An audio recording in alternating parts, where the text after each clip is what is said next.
করে তো ভালো, এদেরকে গালি দিতাম ছোট্ট মসজিদ, কেন এইসব কাজ করছে, কেন এই ওলামাদেরকে ডাকছে, তো লোকটা তো ভালো, আমার তো কাজ দিল যে না তোমাদের ধর্ম আমি কবুল করে নেব, তোমাদের পদ্ধতি আমি ভালোবাসি। এইভাবে আমাদের কাজ করতে হবে, এইভাবে আমাদেরকে কাজ করতে হবে। মুআয বিন জাবাল রাদিয়াল্লাহু তাআলা আনহু নবী সাল্লাল্লাহু আলাইহি ওয়াসাল্লাম বলবেন, ইয়া মুআয ইত্তাকিল্লাহ হাইসুমা কুনত, তুমি যেখানেই থাকো না কেন আল্লাহকে দেখে ভয় করো। এই যে একটা ছোট্ট শব্দ, কিন্তু এই ছোট্ট শব্দ অনেক অর্থ ভরা আছে, অনেক অর্থ ভরা আছে। কেননা আদম আলাইহিস সালামের সন্তানের মধ্যে উত্তম সন্তান, জ্ঞানী সন্তান নবী সাল্লাল্লাহু আলাইহি ওয়াসাল্লাম, এবং সেই নবী মুহাম্মদ সাল্লাল্লাহু আলাইহি ওয়াসাল্লামের কথা বলতে অনেক জ্ঞান লাগবে, যত বেশি চেষ্টা করবে তত বেশি মজা লাগবে। নবী সাল্লাল্লাহু আলাইহি ওয়াসাল্লাম বললেন, অন্য কোন কথা বললেন না, বললেন ইয়া মুআয ইত্তাকিল্লাহ, এই মুআয তুমি আল্লাহকে থেকে ভয় করো, যেখানে তুমি থাকে না কেন, নির্জনে থাকো, একাই থাকো, অন্ধকারে থাকো, দিনের উজালাতে থাকো, পাহাড়ে থাকো, পর্বতে থাকো, সমুদ্রের মাঝে থাকো, যেখানে তুমি থাকো না কেন আল্লাহকে দেখে ভয় করো। এই শব্দের মধ্যে অনেক সমুদ্রের অর্থ ভরা আছে। আমি ছোট্ট করে শব্দগুলো দুটা বলি, যে প্রত্যেক বান্দার উপরে দুটা হক আছে। একটা হক হচ্ছে আল্লাহর হক, আর একটা হচ্ছে বান্দার হক। আমার আপনাদের উপর হক আছে, আপনাদের আমার উপরে হক আছে। আপনারা ডাকবেন তাওহীদের কারণে, ইসলামের ভালোবাসার কারণে, আর সুস্থ থাকার পরও বলেন আমি যেটা বললাম তোমরা কি এগুলা কাজ করছো, এটা হক আপনাদের এবং আমারও হক আছে। তাহলে একটা হক হচ্ছে আল্লাহর হক, এবং একটা হক হচ্ছে এক অপরের হক, বান্দাদের হক, স্ত্রীর হক স্বামীর উপরে, স্বামীর হক স্ত্রীর উপরে, এইভাবে ভাই বোন, এইভাবে এক অপরের হক, মা বাপের হক। তাহলে এক আল্লাহর হক এবং এক বান্দার হক প্রাপ্য। তাহলে আল্লাহ নবী সাল্লাল্লাহু আলাইহি ওয়াসাল্লাম এই হাদিসের মাঝে বলছেন, ইয়া মুআয ইত্তাকিল্লাহ হাইসুমা কুনত, তুমি যেখানে থাকো না কেন আল্লাহকে দেখে ভয় করো। অর্থাৎ আল্লাহর হক আদায় করতে গিয়ে যদি কোতাহি হয়ে থাকে, যদি কোনো জায়গাতে মিস্টেক হয়ে থাকে, ভুল হয়ে থাকে, ভয় করো আল্লাহকে দেখে। আজ কেন ফজরের নামাজ পড়তে পারিনি, ভয় করো আল্লাহকে দেখে। কেন আজকে আল্লাহকে সাজদা করতে পারিনি, আজকে তো খাবার খেয়েছি আমি, আজকে তো নাস্তা করেছি, অক্সিজেন নিয়েছি, আর ওই আল্লাহর সামনে মাথা নত করতে পারিনি, ওই আল্লাহকে সাজদা করতে পারিনি। ভয় করো আল্লাহকে দেখে, কিয়ামতের দিন সেই আল্লাহর কাছে ফিরে যেতে হবে। ভয় করো সেই আল্লাহকে দেখে, যে আল্লাহ তোমার জন্য সমস্ত জিনিস তৈরি করেছেন। ওয়াল্লাযী খালাকা লাকুম মা ফিল আরদি জামিআ, এই জমিনের বুকে যা কিছু আছে আল্লাহ বলছে আমি তোমাদের জন্য তৈরি করেছি। আর ওই আল্লাহকে সাজদা করব না, ওই আল্লাহর বিধানকে মেনে চলবো না, ওই আল্লাহর শরীয়তকে মেনে চলবে না। ভয় করো আল্লাহকে দেখে, কিয়ামতের দিন ফয়সালা হবে, কিয়ামতের দিন ফয়সালা হবে।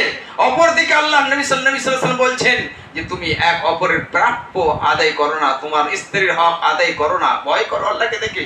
তুমি মনে মনে ভাবিও না যে আমি তো মালিক, আমার হাতে পাওয়ার আছে, আমার কাছে শক্তি আছে, আমার যা ইচ্ছা তাই করতে পারি, যেমন ইচ্ছা তেমন তাকে সাজা দিতে পারি। আমি তোমাকে তোমার মা বাবার বাড়ি যেতে দেব না, যেতে চাইতে গেলে তাকে প্রহার করে, কষ্ট দেয়, টর্চার করে, আর সেভাবে আমি তো বড় শক্তিশালী। হে যুবক, হে স্বামী, ভয় করো তুমি আল্লাহকে দেখে, তোমার স্ত্রীর তুমি হক আদায় করো না, কিয়ামতের দিন ধরা পড়ে যাবে। আজকে ভাবিও না সে দুর্বল, সে কমজোর, সে দুর্বল, আল্লাহর লাঠিতে আওয়াজ দেয়, সেই স্ত্রী আল্লাহর কাছে নালিশ করে দিবে। হে মা বাবা, তুমি সন্তানদের হক আদায় করো না, তাদেরকে তাওহীদের কথা বলো না, তাদেরকে নামাজের কথা বলো না, তাদের আল্লাহর ভালোবাসার কথা বলো না, তাদের সামনে নবী আকরাম সাল্লাল্লাহু আলাইহি সাল্লাম যে আমাদেরকে সবচেয়ে বেশি ভালোবেসেছেন, এই ভালোবাসার কথা তাদের সামনে বর্ণনা করো না। তুমি তাদের প্রাপ্য দিলে না, তাদের হক দিলে না। তুমি প্রস্তুত থাকো, তুমি তৈয়ার থাকো, কিয়ামতের দিন তোমাকে জিজ্ঞাসা করা হবে যে তুমি তোমাদের সন্তানদের ব্যাপারে কেন তাদের ভালো তারবিয়ত দাওনি, তাদেরকে কেন শিক্ষা দাওনি। ইমাম ইবনে কাইয়্যিম রাহিমাহুল্লাহ এই আয়াতে হাদিসের ব্যাখ্যা করতে গিয়ে উনি বলছেন, কুল্লু মাউলুদিন ইউলাদু আলাল ফিতরা ফাআবাওয়াহু ইউহাব্বিদানিহি আও ইউনাসসিরানিহি আও ইউমাজ্জিসানিহি। সেই বুখারী, সেই মুসলিম। প্রত্যেক সন্তান তাওহীদের উপরে জন্ম নেয়, প্রত্যেক সন্তান তাওহীদের উপরে জন্ম নেয়, কিন্তু তার মা বাবা ইহুদি বানিয়ে দেয়, নাসরানি বানিয়ে দেয়, বেদাতি বানিয়ে দেয়, মাজারি বানিয়ে দেয়। তাহলে মা বাবা যেমন চাই সেরকম তৈরি করতে পারে। ইমাম ইবনে কাইয়্যিম রাহিমাহুল্লাহ এই হাদিসের ব্যাখ্যা করতে গিয়ে বলছেন, অধিকাংশ সন্তানেরা নাফরমান হয়, শিরকপন্থী হয়, তাওহীদ ছাড়া হয়ে যায়, তার একমাত্র কারণ মা বাবা। তার জন্য কিয়ামতের দিন সেই সন্তানকে জিজ্ঞাসা করার আগে তার মা বাবাকে জিজ্ঞাসা করা হবে, তোমার সন্তানকে কেন বলোনি আমার ভালোবাসার কথা, কেন বলোনি আমার ইবাদতের কথা, তাকে জিজ্ঞাসা করা হবে। তার মানে একে ভয় করো তুমি তোমার রবকে, তুমি ভয় করো তোমার রবকে দেখে যে তুমি তোমার সন্তানদের প্রাপ্য কেন আদায় করতে পারোনি, তাদের হক কেন দিতে পারোনি, ভয় করো আল্লাহকে দেখে। তাহলে এই হাদিসের মাঝে অনেক কথা বলা হয়েছে, অনেক কথাই শব্দ, ছোট্ট শব্দতে, ইত্তাকিল্লাহা হাইসুমা কুন্ত, তুমি যেখানেই থাকো না কেন আল্লাহকে দেখে ভয় করো। এই ভয় এমন একটা জিনিস, ভয় থাকতে গেলে, ভয় হচ্ছে জীবনের ব্রেক। আপনার গাড়িতে, আপনার বাইকে যদি ব্রেক না থাকে তাহলে অ্যাক্সিডেন্টের ভয় আছে, অ্যাক্সিডেন্ট হবে। তার জন্য কোন যুবকই বলি আমাকে একটু পৌঁছে দেন তো বলো না আমার বাইক ঠিক নাই, ব্রেক ঠিক নাই, ভয় অ্যাক্সিডেন্ট হয়ে যায়। তার মানে আপনি ব্রেক ঠিক নাই, তার জন্য আপনি গাড়ি চালাবেন না। ভয় যদি কোনো বান্দার অন্তরে না থাকে তাহলে যেখানে সেখানে অ্যাক্সিডেন্ট করবে, যাকে ইচ্ছা তাকে মারবে, যা ইচ্ছা তাই মুখ দিয়ে বলে দিবে, সবারের কন্ট্রোল করবে না, হেফাজত করবে না। এই ভয় হওয়া দরকার। এই ভয় যখনই কোন সন্তানের অন্তরে জাগবে, তখন মোবাইলে যখনই খেলা করতে যাবে, কিছু দেখতে যাবে ফালতু ফালতু জিনিস, তখন ভয় বলবে না কেমন দিন আমাকে আল্লাহর সামনে দণ্ডায়মান হতে হবে। ওই সন্তান যখন মাকে দেখে তখন মা তাকে নিষেধ করে, বাবা এগুলো করতে হয় না। বাবা দেখে তখন বলে আমার সন্তান তো এই কাজ করতে হবে না। তখন সন্তান মুচকি মুচকি হেসে বলে, আব্বা আম্মু আপনি কতক্ষণ আমার সাথে থাকবেন? যখন আপনি নিজের বিছানাতে চলে যাবেন, আপনি আপনার ঘরে চলে যাবেন, তখন আমি নিজের ঘরে একাই চলে যাব, তখন বাবা আর করব। তার মানে তার অন্তরে ভয়, এই ডর, আল্লাহর ভয় তৈরি করতে হবে। যখনই আল্লাহর ভয় তার মধ্যে আসবে তখন সে ফজরের নামাজ ছাড়বে না, সেই সন্তান নাফরমান হবে না, সেই সন্তান স্ত্রীর অত্যাচার করবে না। নবী আকরাম সাল্লাল্লাহু অন্য হাদিসে সুন্দর উপদেশ দিলে, আমি যুবকদেরকে বলি ইসলাম মানতে গেলে শান্তি আসবে আপনার জীবনে, ইসলাম মানতে গেলে শান্তি আসবে আপনার জীবনে। জান্নাতের খুশবু বান্দা পেতে লাগে এবং মরার পরে পুরোপুরি সেখানে শান্তির জগৎ। দুনিয়াতে শান্তি চায় না, যতই আপনার কাছে টাকা হোক না কোনো, যতই এসি ফেসি থাকে না কোনো, এত বেশি আল্লাহ তাআলা গরম তৈরি করে দিবে, এসি কাজ করবে না, ফেটে যাচ্ছে না। আল্লাহ দেখাতে চাচ্ছে যে তুমি দুনিয়াকে জান্নাত বানাতে চাইছো, দুনিয়া জান্নাত হবে না। চমৎকার হাদিস, নবী সাল্লাল্লাহু আলাইহি ওয়াসাল্লামের উপদেশ, এই কথা যুবকদেরকে বলে দিই যাতে করে আপনার আখলাক চরিত্র দ্বারা ইসলাম প্রচার পায়। সত্যি এই যুবকের ইসলাম বেড়েছে, এই তাওহীদ বেড়েছে, তাদের বাড়িতে শান্তি গো, তাদের স্ত্রীর উপর অত্যাচার নাই। তারা বলছে আমরা দুনিয়াতে জান্নাতে আছি। হাজ্জাতুল ওয়াদা, শেষ হজ, বিদায় হজের সময় নবী সাল্লাল্লাহু আলাইহি ওয়াসাল্লাম অনেক উপদেশ দিয়েছিলেন, তার মধ্যে একটি উপদেশ দিয়েছিলেন, ইস্তাউসু বিন নিসা খায়রা। আমি তোমাদেরকে ওসিয়ত করছি, আমি তোমাদেরকে অর্ডার দিচ্ছি, হুকুম দিচ্ছি যে তোমরা মহিলাদের সাথে কোমল ব্যবহার করো, নরম ব্যবহার করো। একাটু তারা এদিক সেদিকে যাবে, কেন যে তারা টানা হাড্ডি থেকে তৈরি হয়েছে। এই জায়গাতে আপনাকে পূর্ণ মাত্রায় খেয়াল রাখতে হবে, আপনার আবেগকে কন্ট্রোল রাখতে হবে, আপনার রাগকে কন্ট্রোল রাখতে হবে। কোনো মানুষ যদি রাগকে কন্ট্রোল না করতে পারে, ধৈর্য অবলম্বন না করতে পারে, সে কোনোদিন কামিয়াব হতে পারে না। কামিয়াব হতে পারবে? নবীদের কিসসা আপনি পড়েন কোরআন মাজিদের মধ্যে, নবীদের কিসসা বর্ণনা করার পরে পরে আল্লাহ তাআলা বলছেন এই আমার বান্দারা ধৈর্য অবলম্বনের মধ্যে ছিলেন। নবী সাল্লাল্লাহু আলাইহি ওয়াসাল্লামকে দেখেন, আমি অনেক কথা বলার সাথে সাথে আপনারাকে টার্গেট করছি যে এই যুবকদেরকে যখন আমি ভালোবাসি তাহলে ধৈর্য অবলম্বন করতে হবে, পিছন পা হবেন না দাওয়াতের কাজ থেকে। যতদিন বেঁচে থাকবেন, বেঁচে থাকবো আমরা এই তাওহীদের ভালোবাসা নিয়ে, ভালোবাসার কথা বলতে থাকবেন, এই ভালোবাসা আপনাকে আমাকে জান্নাত নিয়ে যাবে ইনশাআল্লাহ, ইনশাআল্লাহ। ওই হাদিসটা করে নিয়ে আসবো আমি সবরের ব্যাপারে। সবর ছাড়া নবী আকরাম সাল্লাল্লাহু আলাইহি ওয়াসাল্লাম মক্কা নগর থাকলেন, সবর করেছিলেন না করেননি? নবী সাল্লাল্লাহু আলাইহি ওয়াসাল্লামের মতো আর কেউ ছিল মক্কা নগরে? আল্লাহ সাক্ষী দিলেন, চরিত্রের আখলাকের সাক্ষী আল্লাহ দিচ্ছে, ওয়া ইন্নাকা লাআলা খুলুকিন আযীম। হে নবী মুহাম্মদ সাল্লাল্লাহু আলাইহি ওয়াসাল্লাম, আপনি উত্তম চরিত্রের মালিক, উত্তম চরিত্রের মালিক। সেই নবী মুহাম্মদ সাল্লাল্লাহু আলাইহি ওয়াসাল্লাম দরদি, সেই নবী মুহাম্মদ সাল্লাল্লাহু আলাইহি ওয়াসাল্লাম দরদি ছিলেন, দয়ালু ছিলেন। কিন্তু মক্কা বাসীরা, মুশরিকরা ব্যথা দিয়েছিল, কষ্ট দিয়েছিল, তারা প্রহার করেছিল, তারা আঘাত দিয়েছিল, মুখমণ্ডল থেকে রক্ত ঝরতে শুরু হলো।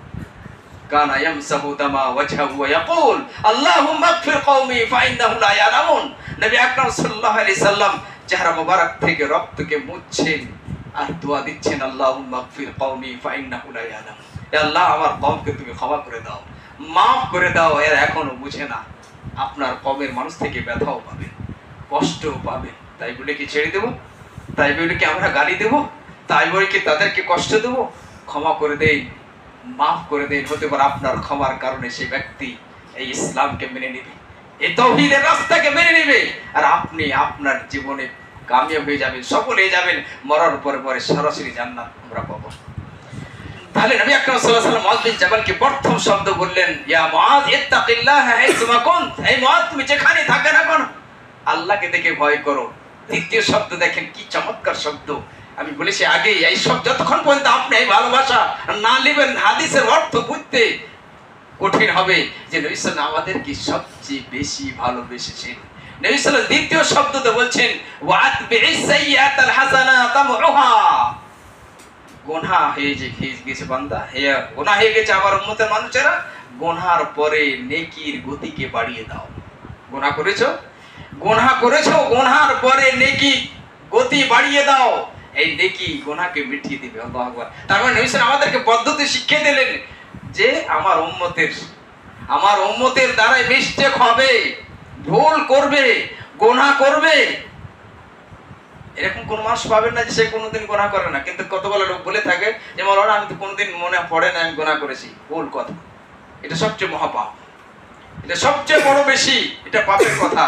24 ঘন্টার মধ্যে সবাই একটু চিন্তা করি তো, আজকে মাকে কি পুরোপুরি হক দিতে পেরেছি, বাবাকে পুরোপুরি হক দিতে পেরেছি, আমার স্ত্রীর হক আছে সেটাকে আদায় করতে পেরেছি, সঠিক সময়ে আমাকে নামাজ পড়তে হয় সেই নামাজটাকে আদায় করতে পেরেছি, তার মিস্টেক হয়েছে, ভুল হয়েছে, সালাম করতে গিয়ে কি জানি অন্য থেকে গাফিল ছিলাম, সালাম করতে পারিনি, মিষ্টি কথা বলতে পারিনি, সন্তানদের ভালো উপদেশ দিতে পারিনি, সেই জায়গাতে রাগ দেখিয়েছি, ভুল হয়েছে, মিস্টেক হয়েছে। নবী সাল্লাল্লাহু আলাইহি ওয়াসাল্লাম বললেন যে তোমাকে হতাশ হতে হবে না, গমগীন হতে হবে না, উদাস হতে হবে না। তোমার দ্বারা যদি মিস্টেক হয়ে থাকে, ভুল হয়ে থাকে, গুনাহ হয়ে থাকে, গুনাহর পরে নেকি করে ফেলো। এই পদ্ধতি কে শিখিয়ে দিলেন? উত্তম টিচার সন্তানকে, নিজের ছাত্রকে শিখিয়ে দেয়, যদি পেপার খারাপ হয়ে গেছে চিন্তা করতে হবে না, আগের পেপার ঠিক করো, ওটাকে দ্বিতীয়বার ঠিক করে নেবে। নিশ্চয় উত্তম টিচার সবচেয়ে বেশি আমাদেরকে ভালোবাসেছেন। ওয়াতবি সাইয়্যাতাল হাসানাতা তামউহা, গুনাহ হয়ে গেছে, গুনাহর পরে নেকি করে নাও, এই নেকি তোমার গুনাহকে মিটিয়ে দিবে। এই অর্থটি কোরআনে যদি এই হাদিসের অর্থটা যদি আমরা জানতে যাই কোরআনের থ্রুতে, তা আমরা কোরআনে দেখতে পাবো। কোরআনে এক জায়গাতে আল্লাহ তাআলা বললেন, নামাজের বর্ণনার পরে, নামাজের বর্ণনা হয়েছে, তারপরে আল্লাহ তাআলা বলছেন ইন্নাল হাসানাতু ইযহিবনাস সাইয়্যাত, ইন্নাল হাসানাতু ইযহিবনাস সাইয়্যাত, নেকি গুনাহকে মিটিয়ে দেয়। তার মানে নামাজ, তাওহীদ সবচেয়ে বেশি গুনাহকে মিটায়। কিন্তু ভালোবাসা, যখন কোন মানুষ কাউকে ভালোবাসে, তার দ্বারা মিস্টেক হয়, ভুল হয়, ইগনোর করে চলে যায়, একটু ভুলে গেছি। যখন বান্দা আল্লাহকে ভালোবাসে, তখন আল্লাহ বলবে আমার বান্দা আমাকে সবচেয়ে বেশি ভালোবাসে, যা তোমার এই ভুলগুলোকে ক্ষমা করে দেবো। তো তাওহীদ সবচেয়ে গুনাহকে মিটিয়ে দেয়। যা আমার যতই আমি বিপদে পড়ি না কেন, যতই আমি মুসিবতে পড়ি না কেন, আমি অন্য কাউরের সামনে মাথা নত করবো না, আমি অন্য কাউকে যে বলবো না আমাকে সন্তান দাও, আমি অন্য কাউকে বলবো না যে আমার বিপদ থেকে আমাকে উদ্ধার করো। আমি তেমনই করবো যেমন খলিলুল্লাহ ইব্রাহিম আলাইহিস সালাম করতেন। ইদা মারিদতু ফাহুয়া ইয়াশফিন, যখন আমি অসুস্থ হই ওই আল্লাহ আমাকে শিফা দেয়, ওই আল্লাহ আমাকে সুস্থতা দান করে। কে দেয় সুস্থতা? ওই আল্লাহকে ডেকে বলো, আল্লাহ তুমি আমাকে সুস্থতা দান করো। আমরা সূরা ফাতিহার মাঝে প্রত্যেকদিন কয়েকবার নামাজের মাঝে বলে থাকি ইয়্যাকা না'বুদু ওয়া ইয়্যাকা নাস্তাঈন। ইয়্যাকা না'বুদু, আমরা তো শুধুমাত্র তোমার ইবাদত অঙ্গীকার করছি আল্লাহর কাছে, কিন্তু কিছু লোক আছে অঙ্গীকার করছে ওয়াদা খেলাফি করছে, নামাজ পড়ে গেল চলে গেল অন্য জায়গাতে। ইয়্যাকা না'বুদু, শুধুমাত্র তোমার ইবাদত করি, ওয়া ইয়্যাকা নাস্তাঈন, এবং শুধুমাত্র তোমারই কাছে সাহায্য চাই, সন্তান চাইবো তোমারই কাছে, সুন্দর স্ত্রী চাইবো তোমারই কাছে, ধন দৌলত চাইবো তোমারই কাছে, সম্মান চাইবো তোমারই কাছে, শাফাআত চাইবো তোমারই কাছে, হেদায়েত চাইবো তোমারই কাছে, তৌফিক চাইবো তোমারই কাছে, সুস্থতা চাইবো তোমারই কাছে, সবকিছু তোমারই কাছে চাইবো, কেননা তুমি শুধুমাত্র মালিক, অন্য কেউ নাই, অন্য কেউ নাই। তো নবী সাল্লাল্লাহু আলাইহি সাল্লাম ওয়াতবি সাইয়্যাতাল হাসানাতা তামউহা, তাহলে নেকি গুনাহর পরে নেকি করো, এই গুনাহ নেকি গুনাহকে মিটিয়ে দেয়, নেকি গুনাহকে মিটিয়ে দেয়।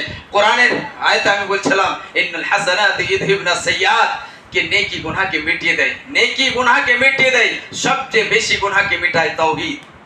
এই তাওহীদ শব্দের ভালোবাসা যেন থাকে, এই তাওহীদ শব্দটা শুনতে যেন ভালো লাগে, বলতে যেন মজা লাগে। কেন এই শব্দটা ভালো লাগে? মজা লাগতে গেলে কল্যাণ আছে, সরাসরি জান্নাত। ওই হাদিসটা আমি পড়ি, মজায় করে পড়ি, ভালো লাগে আমাকে পড়তে। মান কানা আখিরু কালামিহি লা ইলাহা ইল্লাল্লাহ ফাদাখালা জান্নাহ, যে ব্যক্তির শেষ বাণী হবে লা ইলাহা ইল্লাল্লাহ ফাদাখালা জান্নাহ, সে যেন জান্নাত প্রবেশ করবে। এই শব্দের ভালোবাসা থাকতে হবে, এই শব্দের ভালোবাসা থাকতে হবে, এই শব্দের ভালোবাসা থাকতে। তাওহীদ সবচেয়ে বেশি গুনাহকে মিটিয়ে দেয়, তাওহীদের পরে নামাজ গুনাহকে মিটিয়ে দেয়।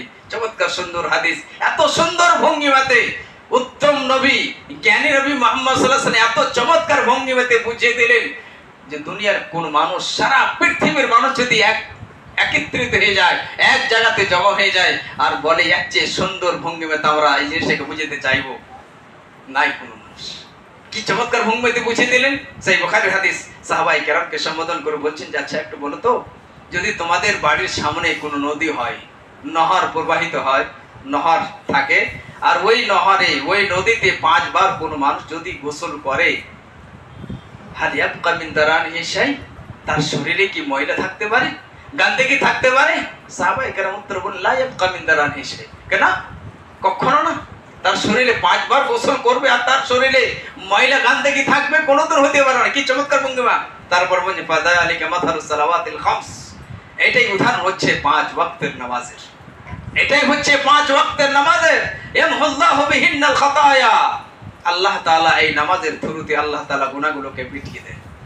তো নামাজের পরে আমাদেরকে তাওহীদ, তাওহীদ পন্থীর পরে, তাওহীদের পরে নামাজি হতে হবে, সালাত আদায় করতে হবে।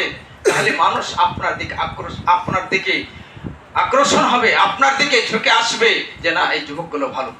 আমাদেরকে এরকম শুধু আমরা বলবো, বলাতে কাজ হবে না, কর্মতে আসতে হবে। বলতে গেলে সেটাকে নিজের জীবনে বাস্তবায়ন করতে হবে। তাহলে এই কথাটা কোনোদিন আমরা বলবো না, তাওহীদের পরে নামাজ, তাওহীদের পরে নামাজ। তারপরে নবী সাল্লাল্লাহু আলাইহি ওয়াসাল্লাম কি বললেন? প্রথম শব্দ বলেছেন নবী সাল্লাল্লাহু আলাইহি ওয়াসাল্লাম মুআয ইত্তাকিল্লাহ হাইসুমা কুনত, দ্বিতীয় শব্দ বললেন ওয়া আতবি সাইয়্যাতাল হাসানাতা মুহা।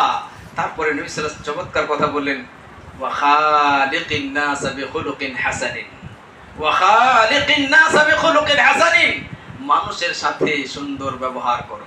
আল্লাহু আকবার। মানুষের সাথে সুন্দর ব্যবহার করো, কাকে বলেছেন এই কথা নবী সাল্লাল্লাহু আলাইহি ওয়াসাল্লাম? মুআয বিন জাবালকে। আর এই কথা আমাদেরকে বলছেন নবী সাল্লাল্লাহু আলাইহি ওয়াসাল্লাম যে মানুষের সাথে সুন্দর ব্যবহার করো। এবার সুন্দর ব্যবহার কি?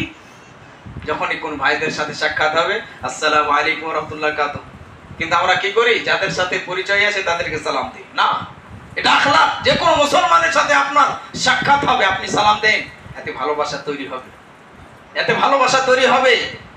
এমনকি বেদাতি হোক, তাকে সালাম করেন প্রথম থেকে, প্রথম ধাপে।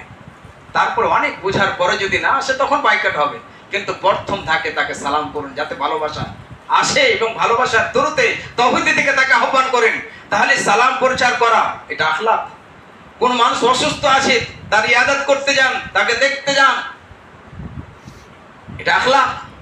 তার জন্য দোয়া করেন, এটা আখলাক। কোন মানুষ মারা গেছে, আপনি দোয়া করেন আল্লাহ আমার এই ভাইকে তুমি জান্নাত দিয়ে দিন, আল্লাহ তুমি এই ভাইয়ের গুনাহ খাতাকে তুমি মাফ করে দিন, ক্ষমা করে দিন, এটা আখলাক।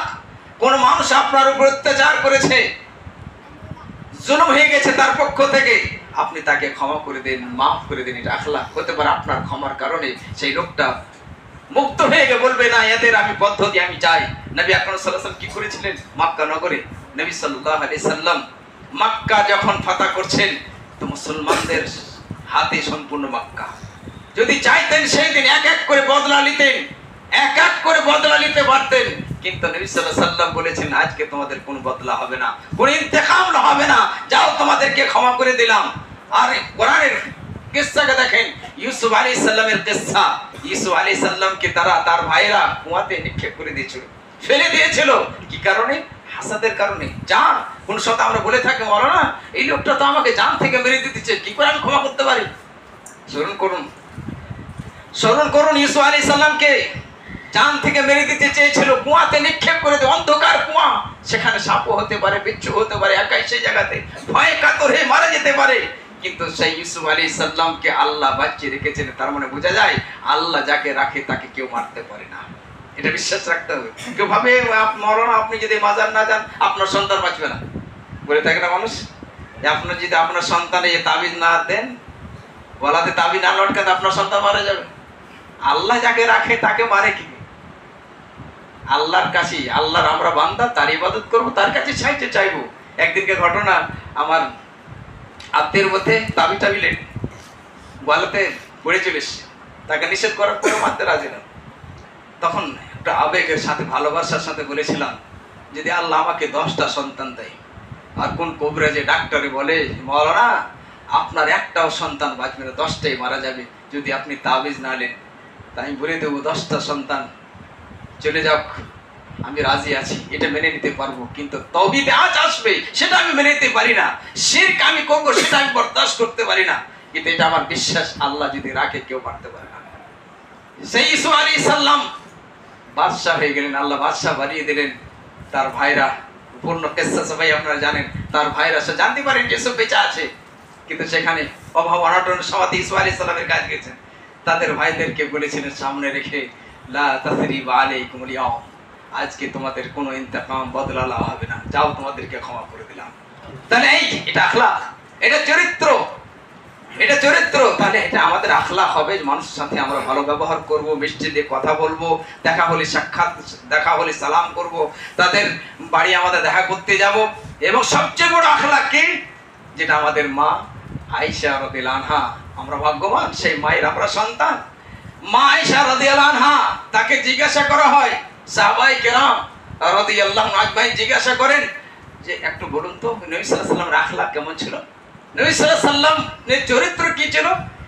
নবী সাল্লাল্লাহু আলাইহি ওয়াসাল্লাম চরিত্রের ব্যাপারে জিজ্ঞাসা করছেন, বড় বড় বই লাগবে না? কিন্তু আমাদের মা আয়েশা রাদিয়াল্লাহু আনহা কত বুদ্ধিমতী ছিলেন, কত বুদ্ধিমতী ছিলেন, একটা ছোট্ট শব্দ দিয়ে বুঝিয়ে দিচ্ছেন। আমি তার জন্য আজকে বলি, আমি আমার সন্তানদেরকে, আমার ছাত্রদেরকে, এই মায়ের সন্তান যখন আমরা হতে পেরেছি, কেন এই মাকে আমরা বুঝতে পারবো না? এই মায়ের কথাগুলো কেন আমরা বুঝবো না? আজকে এই মাকে আমরা কেন ভালোবাসবো না? সেই মাকে জিজ্ঞাসা যখন করা হলো যে নবী সাল্লাল্লাহু আলাইহি ওয়াসাল্লামের আখলাক কি, চরিত্র কি, উত্তরে বলেছিলেন কানা খুলুকুহু আল কোরআন, নবী সাল্লাল্লাহু আলাইহি ওয়াসাল্লামের চরিত্র ছিল কোরআন। তুমি নবী সাল্লাল্লাহু আলাইহি ওয়াসাল্লামের চরিত্র দেখতে চাও, আখলাক দেখতে চাও, উঠাও কোরআন মাজিদ। কোরআন মাজিদের মধ্যে যে সমস্ত ভালো জিনিসের, ভালোর কথার আদেশ দেওয়া হয়েছে, সমস্ত জিনিস নবী সাল্লাল্লাহু আলাইহি ওয়াসাল্লাম মেনে চলে, এটা আখলাক। আপনাকে সবর করতে হবে, দাওয়াতের ক্ষেত্রে সবর করতে হবে, দাওয়াতের ক্ষেত্রে সবর করতে হবে।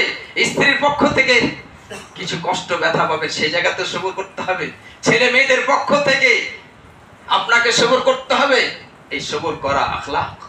তাহলে এটাও আখলাক। তার যে নবী সাল্লাল্লাহু আলাইহি ওয়াসাল্লাম বলেন ওয়া খালিকিন নাস বিখুলুকিন হাসান, ওয়া খালিকিন নাস বিখুলুকিন হাসান, মানুষের সাথে ভালো ব্যবহার করো। মানুষদেরকে ভালোর দিকে যখন আহ্বান করবে, হিকমতের সাথে, কমলের সাথে, ভদ্রতার সাথে। তার জন্য অন্য হাদিস, এই হাদিস বলে শেষ করে দিই আমি, নবী আকরাম, এই হাদিসে সহিহ বুখারীর হাদিস, আবু হুরায়রা রাদিয়াল্লাহু তাআলা আনহু সেই হাদিসের বর্ণনাকারী, উনি বলছেন আন্না রাজুলান ক্বালা লিন নবী সাল্লাল্লাহু আলাইহি ওয়াসাল্লাম, একজন যোগ্য সাহাবী এসে নবী সাল্লাল্লাহু আলাইহি ওয়াসাল্লামকে জিজ্ঞাসা করছেন, আউসিনি ইয়া রাসূলুল্লাহ সাল্লাল্লাহু আলাইহি ওয়াসাল্লাম, নবী সাল্লাল্লাহু আলাইহি ওয়াসাল্লাম আমাকে ওসিয়ত করুন, আমাকে উপদেশ দেন। কেউ যদি আপনাকে বলেন আমাকে কিছু উপদেশ দেন তো, ভালো কথা, কিছু কথা, ভালো কথা বলেন, ভালো, আপনি টিচার, আপনি প্রফেসর, একটু ভালো কথা বলেন। এক ছাত্র এসে আপনাকে বলছেন, মনে মনে ভাবেন তো কি কথা বলবো, তাহলে সেই ছাত্রটা কামিয়াব হবে। আপনাকে জিজ্ঞাসা করেছে, আমাকে জিজ্ঞাসা করেছে, তখন আমি কি উত্তর দিব তাকে? সেই সাহাবী রাদিয়াল্লাহু তাআলা এসে বলছেন, নবী সাল্লাল্লাহু আলাইহি ওয়াসাল্লাম আউসিনি ইয়া রাসূলুল্লাহ সাল্লাল্লাহু আলাইহি ওয়াসাল্লাম, হে নবী মুহাম্মদ সাল্লাল্লাহু আলাইহি ওয়াসাল্লাম, আপনি আমাকে উপদেশ দেন, ওসিয়ত করুন। নবী সাল্লাল্লাহু আলাইহি ওয়াসাল্লাম কি উপদেশ দিলেন, কেন সেই উপদেশটা দিলেন? উত্তর দিলেন, না তাকতাব, রাগ করিও না। ফারাদ্দাদা মিরারান, সেই সাহাবী রাদিয়াল্লাহু তাআলা আনহু বারবার জিজ্ঞাসা করছেন, আউসিনি ইয়া রাসূলুল্লাহ। প্রথম তো জিজ্ঞাসা করলেন, তারপর নবী সাল্লাল্লাহু আলাইহি ওয়াসাল্লাম বললেন লা তাকতাব, রাগ করিও না।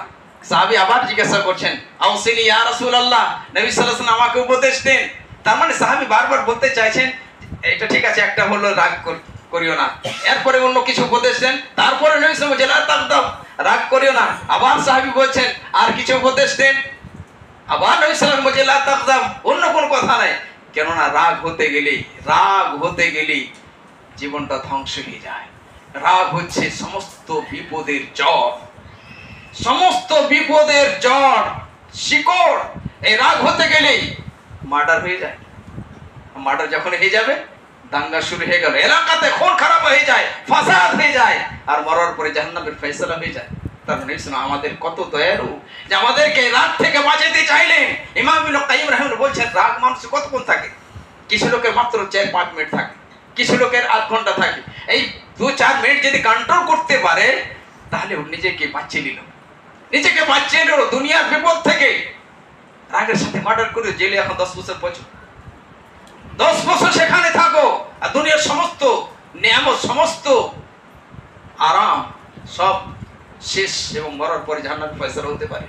তার জন্য নবী সাল্লাল্লাহু আলাইহি ওয়াসাল্লাম সাহাবীকে বারবার বলছেন, লা তাগযাব, লা তাগযাব, লা তাগযাব, রাগ করো না। রাগ যখন হয়ে যায়, নিজের স্ত্রীকে তালাক দিয়ে দেয়, বিপদে পড়ে যায়। রাগ হয়ে যায়, নিজের সন্তানকে হাত বেঁধে ঘরে ফেলে দিল, বাড়ি থেকে রাগ করে চলে গেল। কিছুক্ষণ পর রাগ ঠান্ডা হয়ে যায়, তখন ওই ছেলের সন্তানের ভালোবাসা ফিরে আসে। তখন বলে, আমার সন্তানকে আমি তো রেখে চলে এসেছি বেঁধে।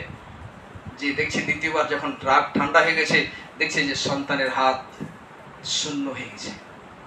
ডাক্তারের কাছে নিয়ে গেল, ডাক্তার বলছে হাত কেটে ফেলতে। তখন ওই সন্তান বাবাকে বলে, আব্বা আপনি আমাকে হাত এনে দেন। ওই বাবা আর কন্ট্রোল করতে পারে? চোখের পানি আর থামতে পারবে যে আমি বাপ হয়ে এই সন্তানের উপরে রাগ করে আমি ব্যথা দিয়েছিলাম, কষ্ট দিয়েছিলাম। তার জন্য নবী সাল্লাল্লাহু আলাইহি ওয়াসাল্লাম জীবন যাপন কেমন ভাবে করতে হবে, কি পদ্ধতিতে করতে হবে, ওই পদ্ধতি শিখিয়ে দিয়েছেন। কেননা যে নবী সাল্লাল্লাহু আলাইহি ওয়াসাল্লাম আমাদেরকে সবচেয়ে বেশি ভালোবেসেছেন, সবচেয়ে বেশি ভালোবেসেছেন। তার জন্য আমরা ইসলামের মুহতাজ, ইসলামের মুহতাজ। ইসলাম না মানতে গেলে জীবনে শান্তি আসবে না। তো নবী সাল্লাল্লাহু আলাইহি ওয়াসাল্লাম আমাদেরকে ভালোবেসেছেন, আমরাও নবী সাল্লাল্লাহু আলাইহি ওয়াসাল্লামকে ভালোবাসি। আর আল্লাহর কাছে দোয়া করি, আল্লাহ আমরা তোমাকে ভালোবাসি, তোমার রাসূল মুহাম্মদ সাল্লাল্লাহু আলাইহি ওয়াসাল্লামকে ভালোবাসি, এবং নবী সাল্লাল্লাহু আলাইহি ওয়াসাল্লামের সঙ্গের সাথী সাহাবায়ে কেরাম রাদিয়াল্লাহু আনহুম আজমাইন তাদেরকে ভালোবাসি। এই ভালোবাসার সাথে তোমার কাছে আশা রাখি যে আমরাও তাদের সাথে জান্নাতে যাব ইনশাআল্লাহ। আল্লাহ গো, তুমি আমাদেরকে তুমি কবুল করে নাও। আল্লাহ গো, তুমি আমাদের গুনাহ খাতাকে মিটিয়ে দাও। আল্লাহ গো, তুমি আমাদেরকে আমাদের অন্তরে তাওহীদের ভালোবাসা জাগিয়ে দাও। আল্লাহ গো, তুমি আমাদের ছেলে মেয়েদেরকে তুমি কবুল করে নাও। আল্লাহ আমাদের সকলকে তুমি পাক্কা সচ্চা নামাজি বানিয়ে দাও। আল্লাহ আমাদের অন্তরে কোরআনের ভালোবাসা জাগিয়ে দাও। আল্লাহ আমাদের অন্তরে তোমার নবী মুহাম্মদ সাল্লাল্লাহু আলাইহি ওয়াসাল্লামের সুন্নতের ভালোবাসা জাগিয়ে দাও। এ আল্লাহ আমাদের অন্তরে সাহাবায়ে কেরাম, উত্তম টিম, উত্তম দল, সকলেই তারা জান্নাতি, তাদের আজমতের ভালোবাসা আমাদের অন্তরে জাগিয়ে দাও। যতদিন আমরা বেঁচে থাকবো আল্লাহ, তাওহীদের পথে যেন আমরা বেঁচে থাকতে পারি তার তৌফিক দাও। এবং শেষে ওই দোয়াই করব যে দোয়াটা ইউসুফ আলাইহিস সালাম করেছিলেন, তাওয়াফফানি মুসলিমান ওয়ালহিকনি বিসসালিহিন, তাওয়াফফানি মুসলিমান ওয়ালহিকনি বিসসালিহিন। হে আল্লাহ, তুমি আমাদেরকে মুসলমান অবস্থায় মওত দিও, মুসলমান করে মওত দিও, এবং নেক মন্দের সাথে যুক্ত করে দিও, মিলিয়ে দিও কিয়ামতের দিন। আমিন। ওয়া সাল্লাল্লাহু নবী মুহাম্মদ ওয়া আলা আলিহি ওয়া সাহবিহি আজমাইন। আসসালামু আলাইকুম ওয়া রাহমাতুল্লাহি ওয়া বারাকাতুহু।